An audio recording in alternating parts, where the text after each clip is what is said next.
The Bat family is failing to secure Arkham Tower. It might be time to bring in the big guns.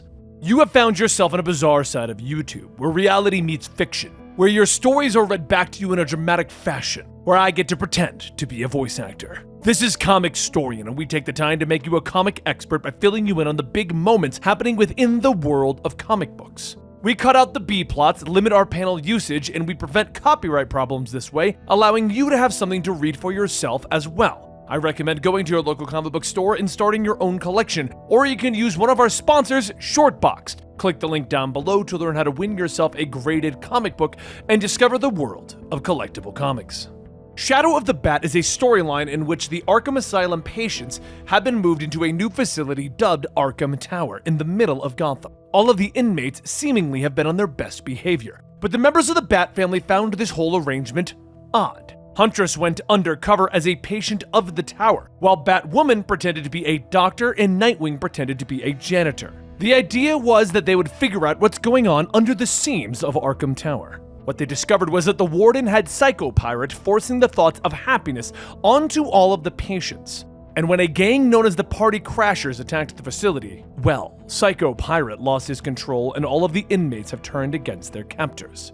The last episode left off with Scarecrow breaking free and grabbing Nightwing as his hostage. So let's see how they wrap this one up.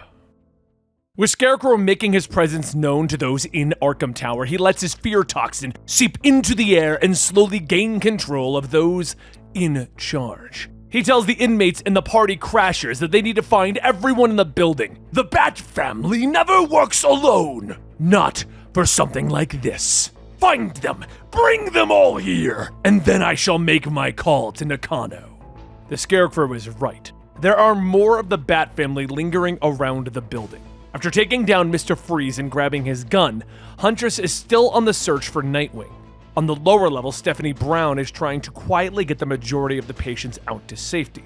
And for Chase finds herself tied to a chair alone until a group of Party Crashers find her. They all begin to laugh as they inch closer to her, telling her that she could scream all she wants. No one is going to hear her here. So how about they have a little fun before bringing her in? A voice then asks, "Fun? Who doesn't like fun?" And suddenly all of the Party Crashers are beaten with a giant mallet. Chase begins to call out for help, and Harley Quinn walks over. "Hey, Doc!" She begins to pull the gag down, and Chase says that she doesn't get it. Isn't Harley another patient? Or is she the real Harley Quinn? Harley tells her, "Yep, I was here the whole time undercover. Pretty cool, huh? Don't get me wrong. I have plenty of problems, but identity isn't one of them. Speaking of, do you have a phone? I gotta call in the Bat team." Later, outside of the security room, Huntress is quietly sneaking her way through into one of the patients under Scarecrow's control finds her. The man yells for her to get back here, but Huntress says that she knows that he doesn't want to hurt her. She can see the rage in his eyes, and she can see that he doesn't want to do this. The man's hand trembles as he tells her that he doesn't, but then slashes his knife, cutting into Huntress's side. "I don't want to do this, but I will!" She screams out, shouting that was almost the same spot that she was stabbed with a spoon. Huntress grabs the man, but then Harley strolls by, telling her, "Hey, Huntress, don't mind me, just need to hit a few buttons." Huntress slams the man down, crawling into the security room. "Look, before you hit anything, how about we make sure that it's not going to make us all blow up?" And Harley thinks about it for a moment before telling her, "That's a good idea. I'll call Oracle." After another rather short talk, Oracle gives the word to all of the others to converge on the security room. The Bat family needs to regroup. But as Stephanie begins to move with her group, the Party Crashers find them. She gets ready to fight, but at that moment, Tim Drake jumps in. "Hey, I just wanted to see if the rumors are true." The Party Crashers open fire, and Tim easily dodges it, taking them all down. It is true. They have crap aim. Meanwhile, on the upper levels, Scarecrow is now staring into the city, the one that he recently lost with his fear state, when the phone rings. "Hello, Mayor Nakano." "What do you want, Scarecrow?" "I want nothing! This is your mistake. I'm only taking advantage of it." As Scarecrow hangs up, he walks over to Nightwing, picking him up and dragging him towards the open window. He then holds Nightwing out, and he lets go. Oracle shouts over the comms that Nightwing was thrown out of the building, and Batwoman says that she's the closest one. She's going to get him. She rushes over, jumping off of the floor, and as she's about to grab Nightwing, the rope slips from her hands. Everyone begins to panic. And then another voice comes over the comms. Batman swoops in on the bat plane, catching Nightwing before he can plummet onto the streets below. Elsewhere, Psycho Pirate and Keoki are hiding in a closet with Keoki asking how does it end. Psycho Pirate tells her that he doesn't know. But then another voice tells him that it in fact doesn't. The door opens up as Anna walks in, pointing her gun, asking, "Don't you know? There's no end now. It's all just getting started." And she pulls the trigger. Up in the sky around Arkham Tower, Batman sets his plane to autopilot as Nightwing wakes up from the Scarecrow's fear toxin, asking, "What's the fastest way to get in?" Oracle tells him probably the hole that Scarecrow used to toss a Nightwing out of, unless he wants to make another hole. Batman bursts into one of the floors, beginning to take down the party crashers. And once they're all knocked out, he asks, "Does anyone have eyes on Scarecrow?" Oracle tells him no, but then Huntress says that she might. It's like she is seeing through Anna Volson, like a vision.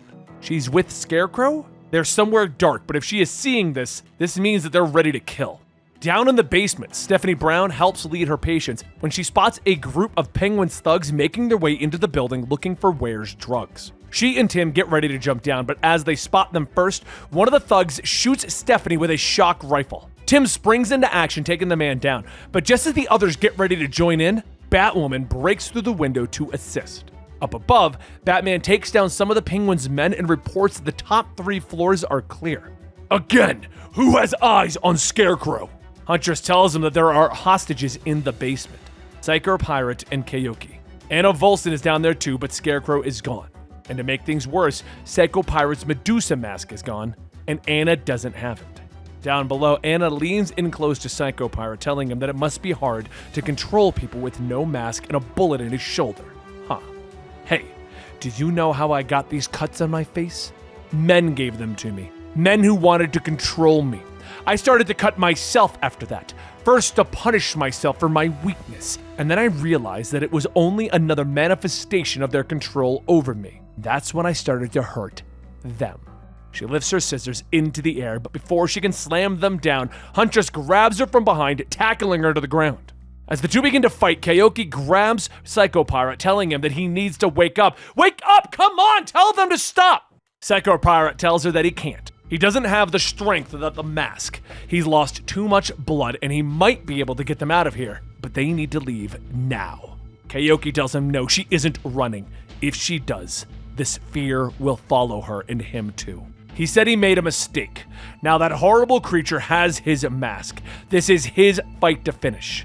Meanwhile, Batman and the others catch up with Scarecrow, who asks them, "Did you know that we meet up again? Could you have imagined it'd be this soon, like this?"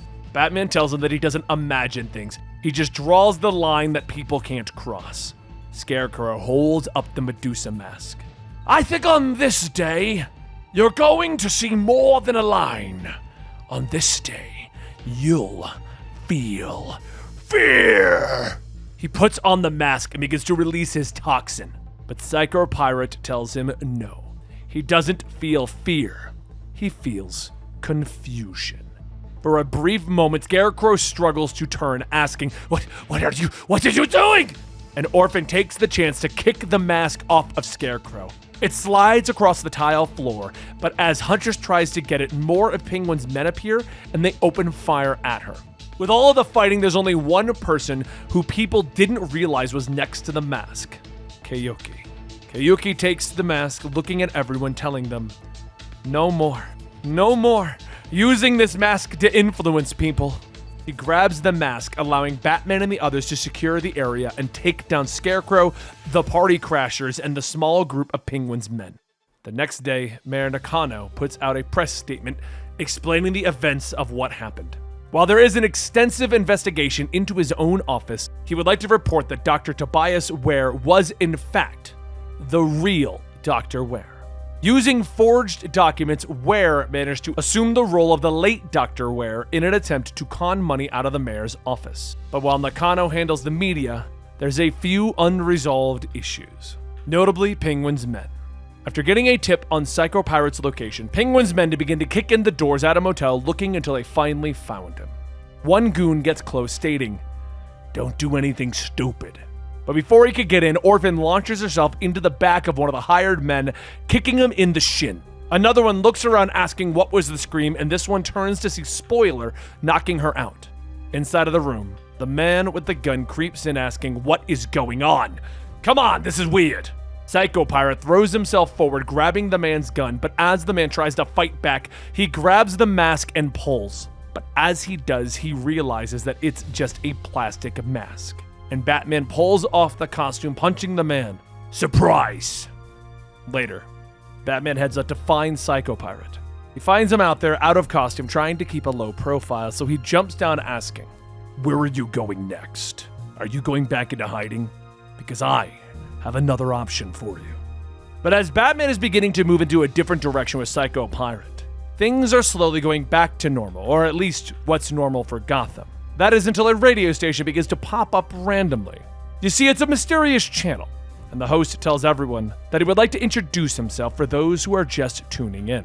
This is Riddler Radio, and he has a question for them. When is a killer not a killer? And that concludes the Arkham Tower storyline. Now, as it stands right now in Detective Comics at the moment of recording this, there is only 2 other issues of Detective Comics out, and they are a part of this Riddler storyline. So we're going to be waiting for the Riddler plot to be kind of resolving itself, and then we'll come back around and finish it up. So make sure you check back every Sunday for another Batman adventure, as every Sunday is a Batman storyline, and so eventually the Detective Comics storyline for Riddler will show up right here. Thank you guys so much for your continued support. We really do appreciate it. And make sure you like, subscribe, hit that notification bell if you want to be a part of the Comicstorian family. And we'll see you next time right here.